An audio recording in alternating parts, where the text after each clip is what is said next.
ഈ ഗേൾസിന് ഡ്രസ്സ് എടുക്കാനേ ഇത്ര സമയം എടുക്കണം എന്തുകൊണ്ടാ? കല്യാണം കഴിഞ്ഞ ചാട്ടന്മാരൊന്ന് കമന്റ് ഇട്ടുള്ളൂട്ടാ. ഇന്ന് നമ്മളെ ആന്റിമാരെ കൊണ്ട് ഡ്രസ്സ് എടുക്കാൻ വന്നു കേട്ടാ. കൂടെ നമുക്ക് 2 ചിടിങ്ങൾ കിട്ടിയിട്ടാ. ഇവർക്ക് ഡ്രസ്സ് എടുക്കാനേ 1,5-2 മണിക്കൂറാണ്. പിള്ളേരുള്ള കാരണം കളിച്ചും ചെയ്ത് സംസാരിച്ചൊക്കെ നമ്മുടെ സമയം പോകുന്നുണ്ട്. പക്ഷെ എത്ര നേരം എന്ന് വെച്ചാൽ കടയിലെ നിൽക്കുക. അവസാനം എനിക്കും പിള്ളേർക്കും എടുത്തിട്ട് ഞങ്ങൾ ചായ കുടിക്കാൻ ഇറങ്ങിട്ടാ. അവിടെ പോയിട്ട് ഒരു 3 പരിപ്പോടെയും ഒരു സ്പ്രൈറ്റ് ഓർഡർ ആക്കിട്ടാ. അത് കിട്ടിയപ്പോ പിള്ളേരാണേട്ടാ. ഞങ്ങൾ കടയിൽ പോയിട്ട് വന്നിട്ടടക്കം ഇവരുടെ സെലക്ഷൻ കഴിഞ്ഞിട്ടില്ല. സംഗതി അവർക്ക് പറഞ്ഞാൽ ഇഷ്ടമായി. എന്തായാലും വെറുതെ തപ്പിക്കൊണ്ട് നിൽക്കുക, അതിനായിട്ട് നല്ലതുണ്ട് ഇതിനായിട്ട് നല്ലതുണ്ടോന്ന്. അങ്ങനെ ഒരു വിധത്തിലേ ഞാനും പിള്ളേർ പറഞ്ഞു അവർ കടല പുറത്തേക്ക് ഇറങ്ങിട്ടാ. അങ്ങനെ നമ്മുടെ അടുത്ത ഡെസ്റ്റിനേഷൻ ഒരു ആന്റിയുടെ വീട്ടിൽ കേട്ടാ. അങ്ങനെ ഒരു വീട്ടിൽ പോകുമ്പോഴേ നമുക്ക് വെറും കൈയോടെ പോകാൻ പറ്റില്ലല്ലോ. അപ്പൊ നമ്മൾ വണ്ടി നിർത്തി കുറച്ച് ഫ്രൂട്ട്സ് ഒക്കെ വാങ്ങിച്ചിട്ടാ. നമ്മുടെ ചെക്കനെ എമ്പുരാന്റെ മോതിരൊക്കെ ഇട്ട് വന്നിട്ടാ.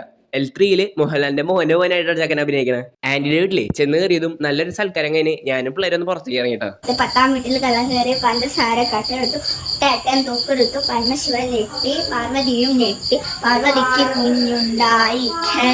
അപ്പോ ഇന്നത്തേക്ക് ഇത്രേ ഉള്ളൂ. അപ്പോ ശുക്രിയാട്ടാ.